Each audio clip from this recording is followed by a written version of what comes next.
वाला हूं state Bank of India यानी कि एसबीआई जूनियर एसोसिएट्स यानी कि क्लर्क ऑनलाइन फॉर्म 2024-2025 के बारे में। गाइज वैसे तो मैं इसके फॉर्म फिलअप की वीडियो बना चुका हूं, बट यहां पर मैं देख रहा हूं कि आपके सामने फॉर्म भरते समय अलग अलग प्रॉब्लम्स आ रही है, जिसमें कि बहुत सारे कैंडिडेट एड्रेस की जानकारी फिल करने में प्रॉब्लम फेस कर रहे हैं, बहुत सारे कैंडिडेट अपना नाम फिल करने में प्रॉब्लम फेस कर रहे हैं, फिर डीओबी में इशू आ रहा है, ईमेल में इशू आ रहा है, डॉक्यूमेंट अपलोड करने में इशू आ रहा है, फोटो साइन अपलोड करने में इशू आ रहा है। तो ये सभी प्रॉब्लम के सोल्यूशन आपको इस वीडियो के अंदर दिए जाएंगे ताकि आप इस फॉर्म को बिना किसी मिस्टेक के भर पाए। मैं इस फॉर्म के अंदर जितनी भी जानकारी भरने वाला हूं सभी मैं डेमो के लिए भरने वाला हूं, तो आप मेरी जानकारी पर न जाकर के इस चीज को समझिएगा कि कैसे कहां पर क्या जानकारी आपको भरनी है, तो उसके ऊपर आपको ध्यान रखना है। क्योंकि मैंने देखा कि लास्ट वीडियो जब मैंने बनाई तो मैंने उसमें अपनी कैटेगरी SC/ST शो किया है, जबकि मैं मुस्लिम हूं। तो एक कैंडिडेट का सवाल था कि क्या मुस्लिम भी SC/ST में आते, तो नहीं आते। मैंने SC/ST इसलिए सिलेक्ट किया ताकि फीस बिना पे किए आपको पूरा फॉर्म का प्रोसेस दिखा पाऊं। तो आई होप ये चीज़ आपको क्लियर हो गई होगी।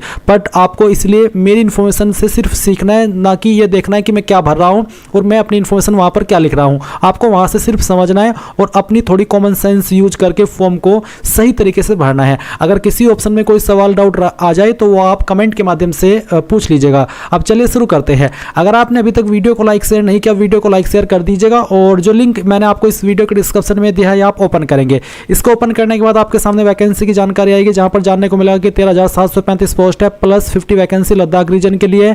और इसमें फीस जनरल OBC EWS को 750, SC/ST विकलांग को कोई फीस पे नहीं करनी है। फॉर्म आप लोग 7 जनवरी 2025 तक भर पाएंगे, तो आपके पास अभी काफ़ी टाइम है और आप अपना फॉर्म भर लीजिए। जैसे ही लास्ट डेट नज़दीक आएगी तो ऐसे में वेबसाइट का सर्वर भी डाउन हो जाता है, इसलिए आपको उस समय से पहले ही अपने फॉर्म को भर लेना है।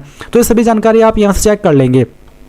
इसके बाद आप इंपॉर्टेंट लिंक के सेक्शन में आएंगे और अप्लाई ऑनलाइन लिंक ओपन करेंगे, आपके सामने वेबसाइट आ जाएगी। अगर आप इस फॉर्म को मोबाइल से भरे तो ये वेबसाइट नॉर्मली आपके मोबाइल में ओपन नहीं होगी। जब आप अपने मोबाइल को लैंडस्केप मोड में चलाएंगे, यानी कि ऐसे चलाएंगे जैसे कि कोई गेम देखते हैं, मोबाइल गेम खेलते हैं मोबाइल में या कोई वीडियो देखते हैं, तो तभी ये वेबसाइट ओपन हो पाएंगी। तो जैसे ही वेबसाइट ओपन हो जाए तो गाइज आप यहाँ पर अपना फॉर्म भरना स्टार्ट करेंगे। अभी जो इस फॉर्म को भरने में प्रॉब्लम्स आ रही है, एक तो डॉक्यूमेंट अपलोड में, तो गाइज डॉक्यूमेंट अपलोड में आपको ध्यान रखना है कि फोटो का साइज 20 से 50 KB के बीच में हो। डायमेंशन कम ज़्यादा भी होगा चल जाएगा, और जो आपका साइन का साइज है वो 10 से 20 KB के बीच में रहना चाहिए। डॉक्यूमेंट आप यहाँ पर PDF फॉर्मेट में अपलोड करेंगे, और आपको वहीं पर बताया गया है इसी वीडियो में कि आपको किन चीज़ों का ध्यान रखना है। इसके अलावा नाम लिखने में अगर कोई प्रॉब्लम आ रही है तो आपको एक कॉलम के अंदर 35 कैरेक्टर से ज़्यादा नहीं लिखने, और नाम वही लिखना है जो कि आपका आधार कार्ड के अंदर या फिर 10th के सर्टिफिकेट के अंदर दिया हो। इन चीज़ों का आपको ध्यान रखना है इस फॉर्म को भरते समय। और हैंड रिटन डिक्लेरेशन भी मैंने अभी इस वीडियो के अंदर ही बताया है, जो आप वीडियो के डिस्क्रिप्शन से लिंक ओपन करेंगे तो ये लिंक ओपन करने के बाद हैंड रिटन डिक्लेरेशन के नाम से एक हेडिंग मिलेगी। ये लाइन आपको नेम ऑफ द कैंडिडेट में आपका नाम और डेट ऑफ बर्थ में डेट ऑफ बर्थ एक कोरे कागज पर लिखनी है, और साइज 100 KB से कम रखना है, और फिर वो आपको आगे चल करके इस फॉर्म में अपलोड करना होगा। अब चलिए, मैंने जो डाउट्स थे वो शुरू में भी क्लियर कर दिए, और फिर पॉइंट जो आएगा इस वीडियो के अंदर फॉर्म भरते समय वहां पर भी क्लियर कर दिए जाएंगे। अभी आप यहाँ पर आएंगे और click here for new version, इसके ऊपर क्लिक करेंगे। अब आपके सामने यहाँ पर कुछ ऐसा इंटरफेस आ चुका है। सबसे पहले आप यहाँ पर फर्स्ट नेम एंटर करेंगे, तो जो भी फर्स्ट नेम है वो यहाँ पर डाल दीजिए। फर्स्ट नेम को दोबारा डाल करके वेरीफाई कीजिए। अगर आपका मिडिल नेम है तो डाल दीजिए, नहीं तो खाली छोड़ दीजिए। एंड देन जो आपका लास्ट नेम है वो आप एंटर करेंगे। लास्ट नेम को दोबारा डाल करके वेरीफाई कर देंगे। अपना मोबाइल नंबर एंटर करेंगे जो कि वैलिड होना चाहिए, फिर इस नंबर को दोबारा डाल करके वेरीफाई कर देंगे। एंड देन अल्टरनेटिव नंबर, कोई अन्य नंबर आप देना चाहते तो आप यहाँ पर दे सकते हैं, नहीं तो आप चाहे तो इसको खाली भी छोड़ सकते हैं। फिर आप आपका ईमेल आईडी यहाँ पर एंटर करेंगे। ईमेल आईडी में @ से पहले जो आता है वही आपको डालना है, और उसके बाद में किस डोमेन पर है वो ईमेल आपको यहाँ पर बताना है। बेसिकली मान लीजिए अगर आपका ईमेल gmail.com पर है तो आप यहाँ पर @ से पहले इस सेक्शन में भर देंगे, और फिर यहाँ से gmail.com सेलेक्ट कर लेंगे। And then confirm email ID के अंदर आप अपनी कंप्लीट ईमेल आईडी डालेंगे, यानी कि कोई डोमेन नेम सेलेक्ट करने की आवश्यकता नहीं है। उसके बाद ये सिक्योरिटी कोड डालेंगे। सभी जानकारी चेक करने के बाद सेव एंड नेक्स्ट इसके ऊपर क्लिक करेंगे। अब गाइज आपका जो रजिस्ट्रेशन है वो हो जाएगा, और आपको रजिस्ट्रेशन नंबर एंड पासवर्ड की जानकारी आपके डिस्प्ले के ऊपर भी देखने को मिलेगी। साथ ही साथ आपको लॉगिन इन्फॉर्मेशन ईमेल और मैसेज के माध्यम से सेंड कर दी गई है, जो है वो आपको सेलेक्ट करनी है, ओपन करना है। आपकी फाइल यहाँ पर आएगी, फिर आप आई confirm that this is my valid photo, इसके ऊपर क्लिक कर दीजिएगा। इसके बाद फिर आप सेम वे में आपका जो साइन है वो सेलेक्ट करेंगे। जैसे कि मैंने कहा इसका साइज 10 से 20 KB के बीच में होना चाहिए। तो फाइल सेलेक्ट कीजिए, ओपन कीजिए, आपका साइन भी यहाँ पर आ जाएगा। इसके बाद टिक करने के बाद आप नेक्स्ट के ऊपर क्लिक करेंगे। नेक्स्ट पर क्लिक करने के बाद में यहाँ पर गाइज आपको आपका सर्कल सेलेक्ट करना है। फिर आपको state you want to apply for, यानी कि किस स्टेट के लिए आप अप्लाई कर रहे हैं वो स्टेट आपको यहाँ पर सेलेक्ट कर लेनी है। इसके बाद में गाइज यहाँ पर आता है local language for language proficiency test, यानी कि जो भी स्टेट आपने सेलेक्ट की है उस स्टेट की जो लोकल लैंग्वेज है वो आपको यहाँ पर देखने को मिलेगी।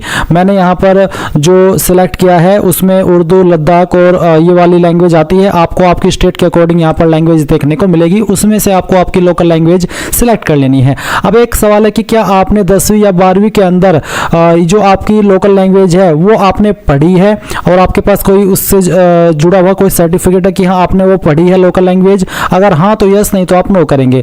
कास्ट कैटेगरी क्या है? General, EWS, OBC, SC, ST, जो भी है वो आप सिलेक्ट कर लीजिएगा। मैं इस फॉर्म को डेमो के लिए भरा हूं तो मैंने यहाँ पर एससी सिलेक्ट कर लिया डेमो के लिए, ताकि आपको कंप्लीट फॉर्म दिखा सकूं। अब आता है सब कास्ट, तो आपकी जो भी सब कास्ट है वो आप यहाँ पर एंटर कर दीजिएगा।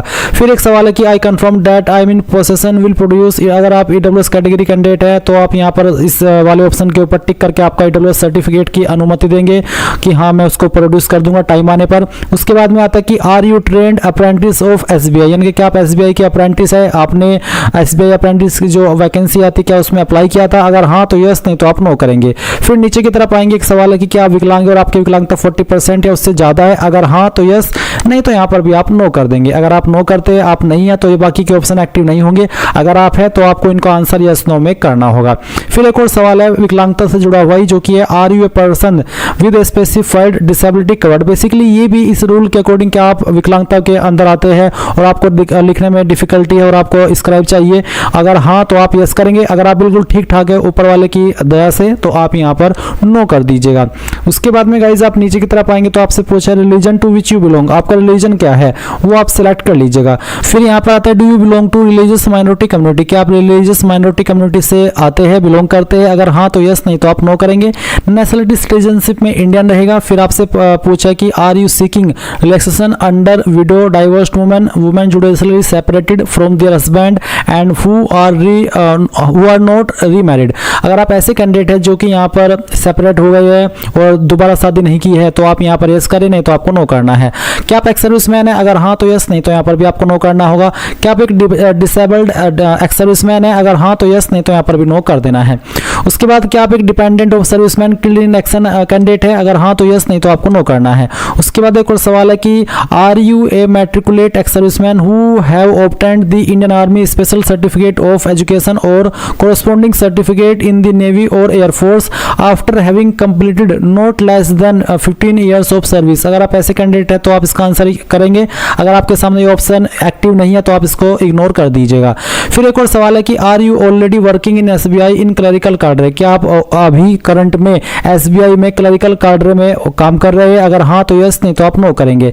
फिर एक और सवाल है कि have you earlier employed in State Bank of India and resigned from the while in clerical cadre, यानी कि क्या आप पहले स्टेट ऑफ बैंक इंडिया में जॉब करते थे और आपने रिजाइन किया हो जब आप क्लरिकल कार्डर की जो पोस्ट होती है उसके ऊपर काम करते थे?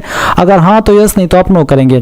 फिर do you have record of default, क्या आप एक डिफॉल्ट कैंडिडेट है? अगर हाँ तो यस, नहीं तो आप नो करेंगे। उसके बाद में यहाँ पर अगला ऑप्शन है कि is are these adverse report regarding character moral turpitude, यानी कि क्या आपके ऊपर कोई इंक्वायरी हुई है या फिर आपका कैरेक्टर सही नहीं है? अगर आप ऐसे कैंडिडेट है या आपके ऊपर एडवर्स रिपोर्ट है कैरेक्टर को लेकर के, अगर हाँ तो यस, नहीं तो आप नो कर दीजिएगा। अगर आपका रिकॉर्ड बिल्कुल साफ है हर तरीके से तो आप नो कर दीजिए इस वाले ऑप्शन में। फिर पूछा कि आप कौन सी स्टेट के अंदर आपका एग्जाम सेंटर रखना चाहते हैं, वो आपको यहाँ पर सेलेक्ट कर लेना है। आपको यहाँ पर काफी सारे ऑप्शन मिलेंगे, मुझे सिर्फ यही दिखाई दे रहा है क्योंकि मैं लद्दाख रीजन से अप्लाई कर रहा हूँ। इसके बाद गाइज यहाँ पर स्टेट कोड आ जाएगा। उसके बाद फिर आप यहाँ पर जो आपका मेन एग्जाम सेंटर है वो कहाँ पर रखना चाहते हैं उसकी जो सिटी है वो सिलेक्ट कर लेंगे। फिर यहाँ पर मेन एग्जाम का जो सेंटर है वो आप सिलेक्ट करेंगे। फिर यहाँ पर आता है I intend to bring the following ID, तो आप यहाँ पर इसके ऊपर टिक करके बताइए कि इनमें से मैं कौन सी आईडी एग्जाम सेंटर पर ले जाना चाहता हूँ जब मेरा एग्जाम होगा। तो कोई भी एक आईडी आप सेलेक्ट कर लीजिए आपकी चॉइस के अकॉर्डिंग और फिर उस आईडी का जो भी नंबर है वो यहाँ पर डाल दीजिए। फिर आता है kindly indicate medium of paper in preliminary and main exam में। प्रीलिमिनरी और मेन एग्जाम के अंदर आप किस लैंग्वेज में पेपर देना चाहते हैं वो आपको सेलेक्ट कर लेना है। English and Hindi, English and Urdu, जो भी आप रखना चाहते हो आप चॉइस के अकॉर्डिंग अपनी सेलेक्ट कर सकते हैं। उसके बाद आती है पर्सनल डिटेल, तो जो डेट ऑफ बर्थ है वो आप सेलेक्ट करेंगे, पहले डे, फिर आपका जो भी मंथ है वो, और उसके बाद में आपका ईयर। ये सिलेक्ट करने के बाद में आप आपका जेंडर बताएंगे कि आप जुड़वा भाई बहन है, अगर हाँ तो यस, नहीं तो आप नो कर देंगे। फिर गाइज आपका मैरिटल स्टेटस क्या है, अनमैरिड, मैरिड, जो भी है वो आप यहाँ पर सिलेक्ट कर लीजिए। उसके बाद आप यहाँ पर फादर का फर्स्ट नेम डालेंगे, फादर का मिडिल नेम डालेंगे, लास्ट नेम डालेंगे। इसी प्रकार से मदर का फर्स्ट नेम, मिडिल नेम और लास्ट नेम डाल देंगे। नीचे आता है एड्रेस फॉर कॉरेस्पॉन्डेंस, यानी कि प्रेजेंट एड्रेस, तो जो भी आपका प्रेजेंट एड्रेस है वो आप यहाँ पर लाइन 1, 2, 3 के अंदर थोड़ा थोड़ा पार्ट आपके एड्रेस का डालिए, क्योंकि आप एक बॉक्स के अंदर 35 कैरेक्टर से ज़्यादा नहीं लिख पाएंगे, अगर लिखेंगे तो वो एरर आता रहेगा। उसके बाद जो भी आपकी डिस्ट्रिक्ट है उस डिस्ट्रिक्ट का नाम आपको यहाँ पर एंटर करना है, एंड देन यहाँ पर जो आपकी स्टेट है वो सिलेक्ट कर लेनी है। फिर आपका जो पिन कोड है वो भी आपको डाल देना है। अब अगर आपका प्रेजेंट एड्रेस और परमानेंट एड्रेस एक ही है, अलग अलग नहीं है, तो आप इस बॉक्स के ऊपर टिक कर दीजिएगा। अगर अलग अलग है तो अनटिक करके अलग से भर सकते हैं। उसके बाद आप किस एड्रेस के ऊपर अपनी एप्लीकेशन फीस की जीएसटी इनवॉइसिंग यानी कि जो फीस रिसिप्ट है वो सेंड करना चाहते हैं। अगर आप SC/ST OBC है, सॉरी अगर आप जनरल OBC है तो आप सेलेक्ट कर लेंगे। SC/ST के लिए कोई फीस नहीं है, इसलिए यहाँ पर नील आ रहा है। अब आप यहाँ पर नीचे की तरफ आएंगे और सेव एंड नेक्स्ट के ऊपर क्लिक करेंगे। अब गाइज यहाँ पर आपके सामने एजुकेशनल क्वालिफिकेशन का सेक्शन आ चुका है। तो आप सबसे पहले यहाँ पर ग्रेजुएशन या फिर उसके बराबर की योग्यता के अंदर बताएंगे कि आपने वो पास कर लिया है या अभी आप कर रहे हैं। अगर पास कर चुके तो आप पास सेलेक्ट करेंगे। फिर आपको बताने कि आपकी इनमें से कौन सा स्ट्रीम है या सब्जेक्ट है, अगर है इनमें तो सिलेक्ट कर लें, नहीं तो अदर्स के ऊपर क्लिक करके खुद से अपने डिग्री सब्जेक्ट स्ट्रीम का नाम यहाँ पर दे सकते हैं। उसके बाद में आपका कॉलेज या यूनिवर्सिटी कौन सा है वो आप यहाँ पर एंटर कर दीजिएगा। जो भी है अगर आप यहाँ पर लिस्ट में देख पा रहे तो लिस्ट से सिलेक्ट कर ले, अगर लिस्ट में नहीं आ रहा है तो खुद से आप अपनी कॉलेज या फिर यूनिवर्सिटी का नाम यहाँ पर दे दीजिएगा। डेट ऑफ पासिंग क्या था, पहले डेट, फिर आपका मंथ और उसके बाद में जो भी ईयर है वो आप यहाँ पर सिलेक्ट कर लीजिएगा। परसेंटेज क्या थे वो आप डाल दीजिए, क्लास क्या थी वो आप सिलेक्ट कर लीजिए। क्लास में कुछ कैंडिडेट कंफ्यूज होते हैं, तो मैं आपको बता दूं कि अगर आपके नंबर 60 प्लस पर है तो आप फर्स्ट क्लास के अंदर आएंगे, और अगर आपके नंबर 45 से लेकर के 59% के बीच में तो सेकंड क्लास, और जिनके 33 से लेकर के 45 के बीच में होते हैं वो थर्ड क्लास या फिर पास क्लास में आते हैं। इसके बाद में इंटीग्रेटेड डबल डिग्री अगर आपके पास है तो बताइए कि आपने पास कर ली है, डिग्री सब्जेक्ट, आपकी यूनिवर्सिटी या कॉलेज का नाम, डेट ऑफ पासिंग, परसेंटेज और क्लास ग्रेड। कोई PG डिग्री है, कोई प्रोफेशनल क्वालिफिकेशन है, कोई अदर है, वो आप यहाँ पर दे सकते हैं। मेनली अप्लाई करने के लिए इसमें आपसे डिग्री की ही योग्यता मांगी है। अब नीचे है वर्क एक्सपीरियंस, कोई वर्क एक्सपीरियंस है तो आप उसकी जानकारी भरिएगा, नहीं तो खाली छोड़ दीजिए। फिर यहाँ पर जो प्री एग्जाम ट्रेनिंग मिलती है SC/ST को, क्या आप लेना चाहेंगे, अगर हाँ तो यस, नहीं तो आप नो कर सकते हैं।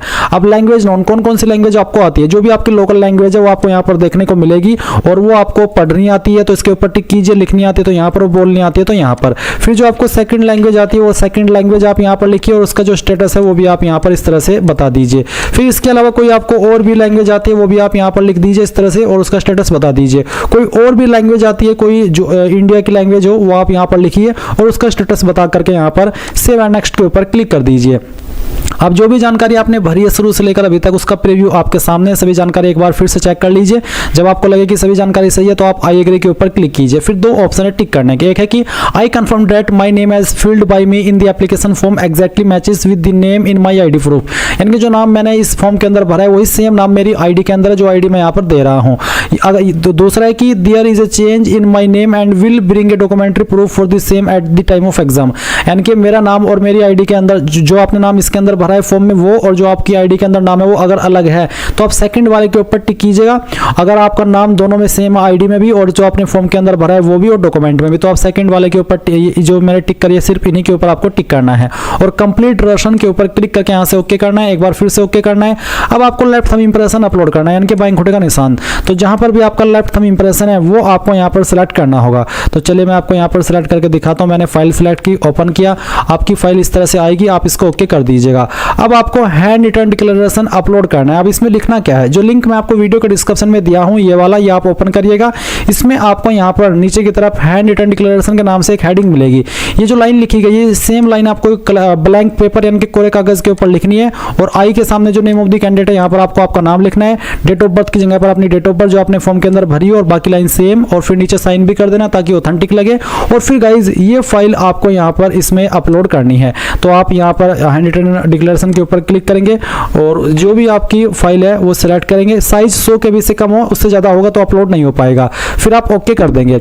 उसके बाद आप यहाँ पर ये जो कैप्चा कोड है वो एंटर करिएगा। ये एंटर करने के बाद में सेव एंड नेक्स्ट कीजिए, यहाँ से ओके कीजिए और ओके करने के बाद आपका फॉर्म सबमिट हो जाएगा। जो कैंडिडेट इस फॉर्म को जनरल ओबीसी से भर रहे हैं उनके सामने पहले पेमेंट का पेज आएगा। जब वो अपनी एप्लीकेशन फीस जमा कर देंगे तभी जाकर के वो अपने फॉर्म का फाइनल प्रिंट आउट ले पाएंगे।